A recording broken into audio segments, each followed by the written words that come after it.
आज हम बात करेंगे एक ऐसे तेल के बारे जिसे करोड़ों लोग अपनी रसोई घर में उपयोग करते हैं, लेकिन वही तेल हमारे पड़ोसी देश की रसोई घरों में पूरी तरह से इस्तेमाल होना बंद हो गया है। जब भी हम चाइनीज खाने की बात करते हैं तो हमारे मन में तुरंत noodles, fried rice, Manchurian, chow mein, spring roll जैसे व्यंजन आ जाते हैं। बहुत से लोग यह सवाल करते हैं कि चाइनीज खाने का स्वाद भारतीय खाने से इतना अलग क्यों होता है। इसका एक बहुत बड़ा कारण खाना बनाने में इस्तेमाल होने वाला तेल है। भारत के कई हिस्सों में, खासकर उत्तर भारत, बिहार, पूर्वी उत्तर प्रदेश और बंगाल में सरसों का तेल रोजमर्रा के खाने का अहम हिस्सा है।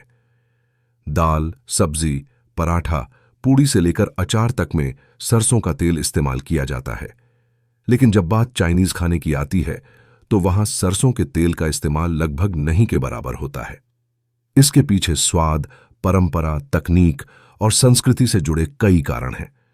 चाइनीज खाना पकाने की सोच भारतीय खाना पकाने की सोच से काफी अलग है। भारतीय खाने में मसालों, तड़के और तेज स्वाद को अहम माना जाता है, जबकि चाइनीज खाने में सामग्री के असली स्वाद को उभारने पर जोर दिया जाता है। सब्जी, मांस, नूडल्स या चावल का जो प्राकृतिक स्वाद होता है उसे दबाया नहीं जाता, बल्कि हल्के तरीकों से और बेहतर बनाया जाता है।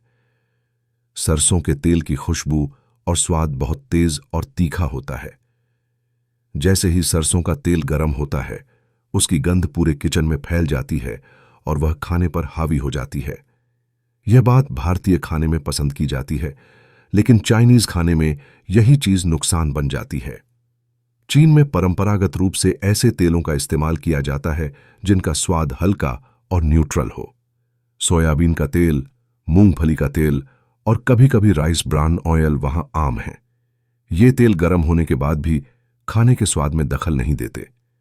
जब कढ़ाई या वोक में अदरक, लहसुन, हरी प्याज और सब्जियां डाली जाती हैं तो उनका असली स्वाद और खुशबू ही सामने आती है।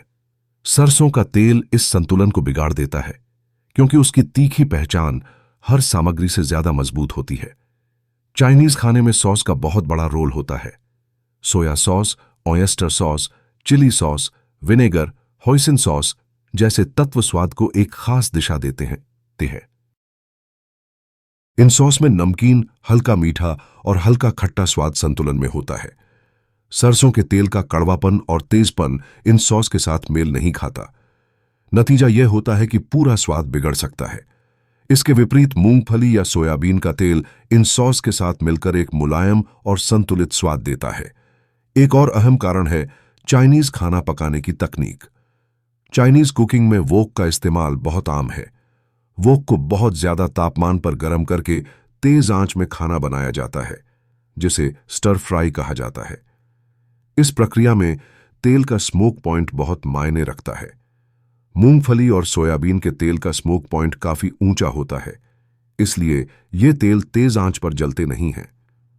सरसों के तेल का स्मोक पॉइंट तुलनात्मक रूप से कम होता है और ज्यादा गर्म होने पर यह जल सकता है, जिससे खाने में कड़वाहट आ जाती है और स्वास्थ्य के लिए भी यह सही नहीं माना जाता है। संस्कृति और परंपरा भी इस अंतर की एक बड़ी वजह है।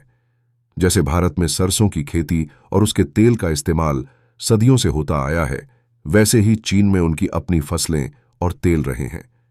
हर देश का खाना वहां की जलवायु, खेती और जीवन शैली से जुड़ा होता है। चीन में सरसों के तेल का प्रचलन कभी व्यापक रूप से नहीं रहा, इसलिए वह उनकी रसोई का हिस्सा नहीं बन पाया। वहां के लोगों की स्वाद की आदतें भी हल्के और संतुलित स्वाद की ओर झुकी हुई हैं। आज के समय में भारत में जो चाइनीज खाना मिलता है वह अक्सर पूरी तरह से असली चाइनीज नहीं होता, बल्कि इंडो चाइनीज होता है। स्ट्रीट फूड ठेलों और छोटे ढाबों पर कभी कभी चाउमीन या फ्राइड राइस सरसों के तेल में भी बना दिया जाता है, क्योंकि वह तेल सस्ता और आसानी से उपलब्ध होता है। इससे खाने का स्वाद भारतीय हो जाता है और उसमें एक अलग तरह की तीखापन आ जाता है। यह स्वाद कई लोगों को अच्छा भी लगता है, लेकिन इसे पारंपरिक चाइनीज स्वाद नहीं कहा जा सकता। तिल के तेल का नाम अक्सर चाइनीज खाने के साथ जोड़ा जाता है, लेकिन इसे लेकर भी लोगों में गलतफहमी होती है। चाइनीज खाना बनाते समय तिल के तेल का इस्तेमाल बहुत कम मात्रा में किया जाता है, और वह भी अंत में। इसका मकसद खाना पकाना नहीं, बल्कि हल्की सी खुशबू और स्वाद जोड़ना होता है। अगर तिल के तेल को ज्यादा मात्रा में पकाया जाए तो उसका स्वाद भी भारी हो सकता है। इसी तरह सरसों के तेल का उपयोग अगर चाइनीज खाने में किया जाए तो वह पूरे व्यंजन की पहचान बदल देता है। स्वास्थ्य के नजरिए से भी देखा जाए तो चाइनीज खाना आमतौर पर हल्का और जल्दी पकने वाला होता है। कम तेल और तेज आंच में खाना तैयार किया जाता है ताकि पोषक तत्व सुरक्षित रहें। सरसों के तेल की भारी प्रकृति इस सोच से मेल नहीं खाती, इसलिए चाइनीज रसोई में हल्के तेलों को प्राथमिकता दी जाती है। अगर कोई व्यक्ति घर पर चाइनीज स्टाइल खाना बनाना चाहता है और असली स्वाद पाना चाहता है तो उसे सरसों के तेल से बचना चाहिए। मूंगफली का तेल या रिफाइंड ऑयल इस्तेमाल करके और अंत में थोड़ी सी तिल के तेल की बूंदें डालकर काफी हद तक चाइनीज स्वाद पाया जा सकता है। वहीं अगर कोई व्यक्ति सरसों के तेल का स्वाद पसंद करता है तो वह उसे इंडो चाइनीज चाइनीज अंदाज में इस्तेमाल कर सकता है, लेकिन उसे यह समझना चाहिए कि वह स्वाद पारंपरिक चाइनीज से अलग होगा। इस तरह साफ तौर पर कहा जा सकता है कि चाइनीज खाने में सरसों के तेल का इस्तेमाल न होना किसी एक वजह से नहीं, बल्कि स्वाद, तकनीक, परंपरा और संतुलन से जुड़े कई कारणों का नतीजा है। हर देश का खाना उसकी अपनी पहचान होता है और उसी पहचान के अनुसार तेल और मसालों का चुनाव किया जाता है। यही वजह है कि चाइनीज खाना सरसों के तेल से दूर रहता है और हल्के, संतुलित स्वाद को अपनाता है।